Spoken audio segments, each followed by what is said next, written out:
So I gathered the brain trust here today to talk a little bit about crosswalks. It's been in the news recently. The city launched its new crosswalk safety campaign, and we've been getting a lot of feedback. So I wanted to touch on some of that.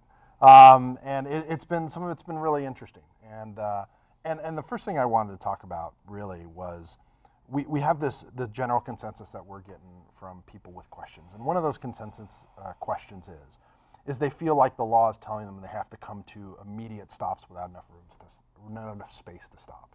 So the ordinance gives people the opportunity to say they need enough space to stop. But if Eli and Cynthia, if you could take that a little bit and just kind of break that down when people are saying, well, I can't stop on a dime.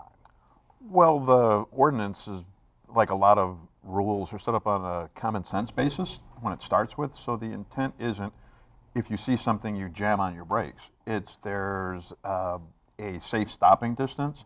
And so as you're approaching a crosswalk, if you see a person that's at the curb or walking into the crosswalk, if you're proceeding according to speed, you should have plenty of time to slow down and come to a complete stop without any sudden movement or worrying about the vehicle behind you. Now, if you're speeding, that may change the dynamics, but we're hoping that drivers are behaving as they should be within our community, and that for the pedestrians, that they're not just lurching out in front of a car that's right upon them. There is an obligation of a person to not just step out in front of a moving car, and that's codified in the ordinance.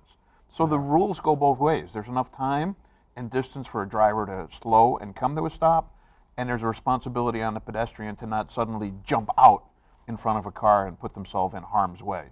Yeah, and before, there's a related question as far as the engineering is concerned, but to go off what Eli was just saying with you, Bill, is, there's this notion that people are worried about the tailgaters behind them. If you could speak that from an enforcement perspective, it'd be really interesting. Well, we do have to drive with due care at all times, regardless of the conditions.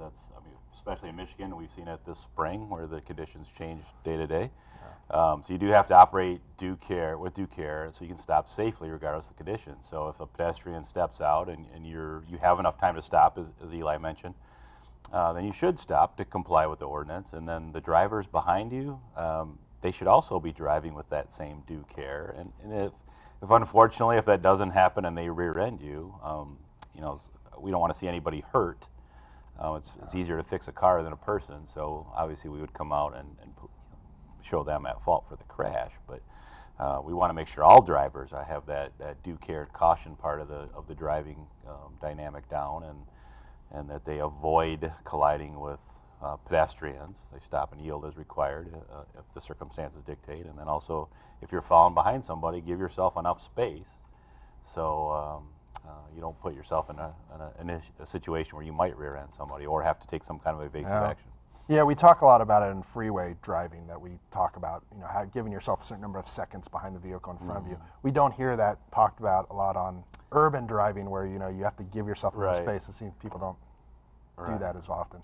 Right. So. There are always those old stories about for every 10 miles an hour, give a car length or whatever it is. But we've all. most of us have been driving a long time. At least the four of us here at this table.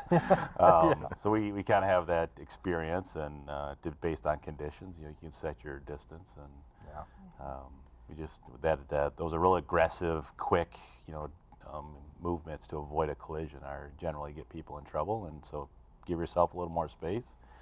Give yourself a little more time and drive at a prudent speed behind the other cars and stop for pedestrians as needed. So, and when people are talking about if somebody's following too closely or if they need to stop, one of the things I see associated with those questions is the consistency with which signage is alerting drivers to whether there's a crosswalk or not. And we've seen the gambit from, there's not enough striping, or there's signs, or there's not enough signage. So, talk a little bit about the signage we do and what's provided for folks to alert them there's a crosswalk. I think the most important thing to recognize is that every crosswalk you encounter will never be exactly the same. You are encountering crosswalks that are in a variety of different environments. And some of the differences between crosswalk design are in response to the context that that crosswalk is actually located in. And then you'll also see differences between crosswalks that are in the same type of an environment because they've been built over time. And as design standards and practices have changed over time, then you're going to see differences in the way that those crosswalks are designed. Something that we did over the course of last year was to put some time and energy into working with the public and developing some crosswalk design standards so that as we're moving forward, we do have that uniformity of how we're applying devices to different crosswalks, be that high visibility pavement markings, which are the big bars on the pavement, or signs, static signs that say there's a crosswalk here, the gateway treatments that you'll see in some places around town that are the signs that are in the street and bolted to the pavement, or and some of our other locations, the pedestrian activated warning systems. Yeah, and I think there's this general notion that you know that the questions we're getting, that people are talking about the various sight lines and various things they see, without just kind of the common realization that they should always be alert no matter the conditions and the signage. So this, I think, is an opportunity for me to say, and you've heard me say this before, is it's just not polite to run somebody over. Yeah. So the crosswalk might look a little different. Some have what appears to be somebody carrying books. It's a school zone. Yeah. It's not any more or less polite to run a child over than it is the chicken in the video that's running right now. And I think that the obligation and the responsibility of all community residents, travelers, is to be aware of we're dealing with a basic human safety issue here, and human lives matter. yeah, and I think when you talk about the life matters, and the fact of the matter is a pedestrian is in a collision with a vehicle is not going to kill the driver of the car. So therefore, the driver is driving the 2-ton piece of steel has the obligation, more special obligation, because they're the ones who are going to cause an injury or fatality, more than likely. But one of the things that we also see is that people are saying, well, pedestrians or cyclists or whoever might be using the crosswalk might act in an unexpected way or might veer into a crosswalk. And so if each of you could just kind of talk about that, because I think there is this notion first of, well, the laws are hard to abide by because I can't anticipate someone's movements. But then the other kind of feeling is, well, this law is dumb because those people do that, therefore I shouldn't have to stop for them, which seems odd in my opinion, but if you could each kind of take a moment to. Well, I think Eli said it earlier that pedestrians are, or he said it before for sure, that pedestrians are vulnerable. I mean, it's one of our most vulnerable road users. So I mean, there is an obligation on a driver, to stop without hitting someone, because obviously, like, and you just said it, if a car or a truck collides with a pedestrian, the damage to the car is probably going to be minimal, but the damage to the person is going to be severe, or it could be a fatality. And cars they're here, they're not going anywhere. We have a lot of people in a town that's not designed for this number of people, and so we have to drive prudently. But I'm going to put a little bit of obligation on the pedestrian as well, or the bicyclist, that you got to take some responsibility too, and not force a car to make an erratic or unfair decision because you just step off the crosswalk or off the sidewalk into the crosswalk. We all grew up being taught to look both ways. Put your phone down for a second and look both ways, and then obviously if it's clear or they stop and acknowledge you, then go ahead and cross. And that applies to a bike in the crosswalk too. But again, the cars, they do have a little more of an obligation because they are going to provide the damage to this person. Yeah. Sorry. I was going to say, I think Sergeant Clark brings up a really important point, and that is that as a transportation user, you need to be actively engaged in what you're doing. Yeah. You really need to be paying attention to everything that's going on around you. And when you're actively looking for pedestrians and you're actively looking at the other cars that are around you, quite often you can predict even what may seem like erratic behavior. in what they're doing. And a lot of it is just that really being engaged in what you're doing and being present in the activity that you're currently engaged in. Well, there's a big kick going on right now for distracted driving statewide, and Yeah. it's, I mean, it applies to pedestrians too and bicyclists. Yeah, Everybody's absolutely. attached to their phone, you know, looking at something other than what they're supposed to. As Cynthia just said, you got to focus on your driving. You got to be aware of your surroundings, and it's just a standard safety practice for, you know, to protect yourself and your family or whoever you're with.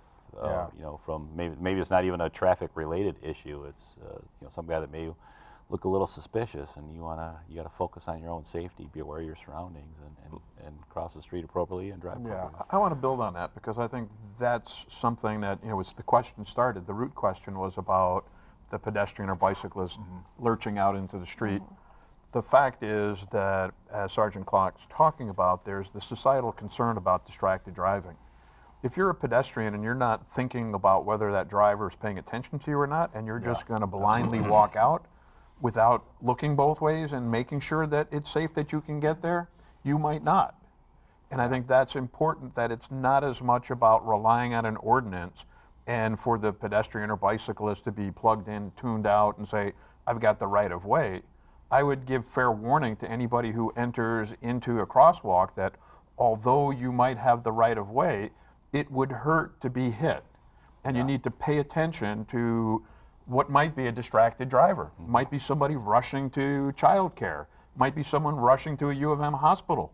There's a lot of reasons why drivers might not give you what you might anticipate because I'm protected by the law. No, you're protected by your own common sense and life experience, and drivers are far less than perfect. I know as a driver, and I've taken this to heart as a pedestrian, a cyclist as well, is that I always behave in assuming that the person that I'm driving next to, walking with, whatever, is going to act in an irrational way. You can't predict that, so you just kind of have to be alert. But that brings me to an interesting question we got on social media, and I'll read it in total because I think it's something I reacted very strongly to, and I wanted to see what you guys thought about it. And this person wrote, I don't think anyone said it was hard to look for pedestrians, but it's not always the very first thing that drivers are looking for. They must keep an eye on traffic situations first and foremost. And I thought that was a really interesting comment coming from somebody driving an urban environment because I'll be honest, I think of it very differently. I'm driving in any urban environment. The first thing I'm thinking of is a pedestrian because those people are not in a steel cage and don't have that protection. So I actually think this is maybe flipped on its head a little bit. So Yeah, I kind of agree with that, what you just said, because especially in a town like this where there is that heavy student population and it's just a walk-friendly town, a bike-friendly town.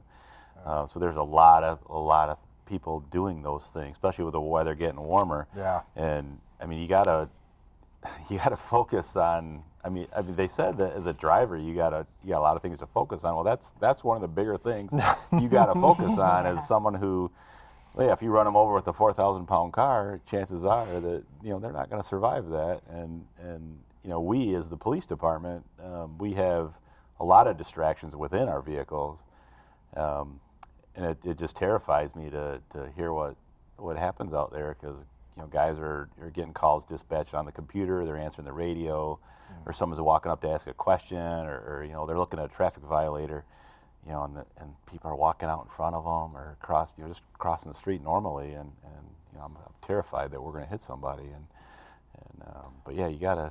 I mean, and I'm not even a police part officer. Of driving. I'm not even a police officer, and I tell my wife all the time that I'm terrified of hitting somebody because I think as a driver you really have to think about, even if it wasn't your fault, and that's a problem, and it's if it's not the driver's fault, but be that as may, no matter what the circumstances, it's going to impact you, and it's something to just keep in the back of your mind if you really want that. Yeah, part of the driving task is watching.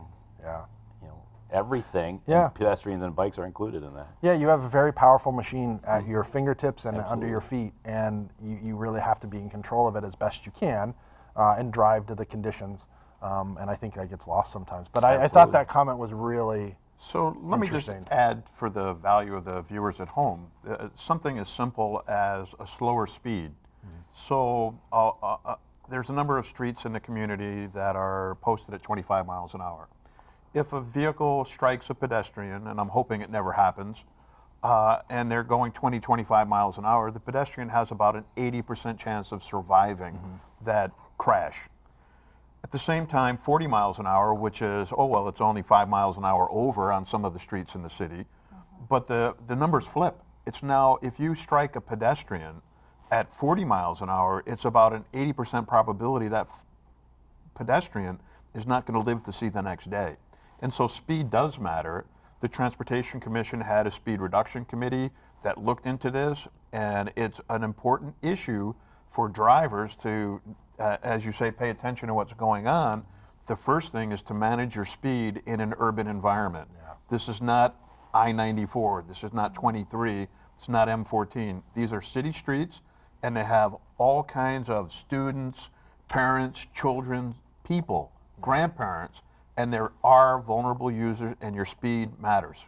And one of the things that I think is forgotten by all drivers is that speed limit that's posted, that's the maximum, not the minimum. Yeah. Yeah, you wanted to. Yeah, I wanted to build on what Eli was saying, is that's really, that is so critical to vulnerable road user outcome is speed. And the other component of how fast you're traveling that helps with managing that particular process is that as you go faster, you see less of the road because you're not able to process it as readily. Yeah. So the faster you go, the less of your surroundings you're actually able to really see. That's an excellent point. And when you bring your speeds down, and yeah, maybe you physically could be driving a little bit faster, but if you decide to make the conscious decision of, that's not a good choice for this location, and I really do need to slow it down, even if everybody else isn't, you become the change that you want to see. Other people respond to the way you're driving, and everybody is able to see more of the road and more of the users around them. And that was what, the emphasis of this new campaign that we've put together is really focusing on that cultural element. And obviously we would love to talk about more things. We don't have enough time in the day, but one of them is just that patience that you alluded to. Is just, if you're late to work, driving the extra speed, number one, is not probably going to get you there really any quicker, if at all. I think we've all had that experience of someone weaving in between traffic to try to get to the next light, and you end up right. You get to talk to someone like that. Yeah, exactly, exactly. And the cop, come on. And you end up next to the light with the person, then they haven't made it much further than you, but they've created a dangerous situation where they could impact somebody's life and their own. They don't think about it then, but you're not only going to hurt that other person, but you're going to have to take responsibility for that in some way. So one that leads me to talk about too, in a specific circumstance where a number of years ago, there's a lot of discussion about four-lane crossings where we have the RRFBs, and there has been some hint that somehow the crosswalk ordinance had something to do with somebody's death out on Plymouth way back when, and I know we each have remember that, and the experience of it was very important to a lot of us. But I just wanted to kind of look back on that and see, make sure people understand the difference between what the crosswalk ordinance meant to address and what happened in that particular case, which maybe can illuminate for people that there are different circumstances, different things happening that we need to distinguish between. And if I can just set the stage real quick, in particular, there was a driver who was not paying attention to a stopped car, someone was crossing properly, and that person was hit and killed. They didn't do anything wrong. And so we could just kind of ruminate on that for a minute, because I think it's important. Well, I don't want to get into victim blaming, but as Sergeant Clark said earlier, in terms of a pedestrian's responsibility to look and cross when safe to do so, even when you're partway across a multi-lane facility, it's important to know the empty lane. If there's not a car stopped there, that's an opportunity for hazard. In this instance, unfortunately, that hazard manifested itself. And this isn't, there's a lot of debate about the city's crosswalk ordinance. the circumstances of that type of a collision are related to a state law that says if a vehicle is stopped in the street for a pedestrian crossing a crosswalk, it's illegal to overtake that car. Yeah. So whether the person was walking the other way or was walking into the empty lane, there's a state law that says you're not allowed to pass a car that's stopped at a crosswalk. So the issue in that circumstance, again, an unfortunate and untimely and tragic death. But the reality that is determined after the fact is the vehicle operator who was not paying attention, didn't stop, 100% wrong, doesn't help the family of the person who's no longer with us. Yeah. And that's the piece that I carry with me is that I appreciate the folks at home watching this to be informed and share the message that their behavior matters both for themselves and others, and all of our safety depends on all of us. Yeah. Well, I think Eli said it very well, is that the pedestrian did nothing wrong, and I'm very aware of the case and was worked on some of it. But the pedestrian had the right to cross, but you still have to take it upon yourself as that pedestrian to say, you know, I got to double check because whether I'm right or wrong, Yeah. if I get hit by a car, I'm going to lose the battle. And to kind of illuminate that some more is working the changing driver behavior, which is starting up again in a couple of weeks. We're down on Eisenhower by Plaza near the mall, and we actually had an officer doing the crossing part because of the staffing levels and some issues with that. And one car had stopped in the curb lane close to Art Van, and the officer started to cross. And I thought, and I'm the spotter on that particular day, so I'm watching my officer do this. I'm like, oh no, there's a car coming. And I started to yell or get ready to yell something, but she took it upon herself to stop and make sure that car in the inside lane was going to stop. And I don't recall if it did or not, but we stopped a lot of cars and wrote a lot of tickets for that type of behavior. But whether you are right or wrong as a pedestrian, just make sure for your own safety and your well-being of your family and your friends and everybody else that wants to see you around, you hesitate for a second and take a look just to make sure. And as a driver, if you see a stopped car, as you know, just said, you do have to stop and not pass that vehicle. And we did see a lot of near tragedies during this changing driver behavior study. Yeah. As part of the change in driver behavior study, we are using the decoys as reference.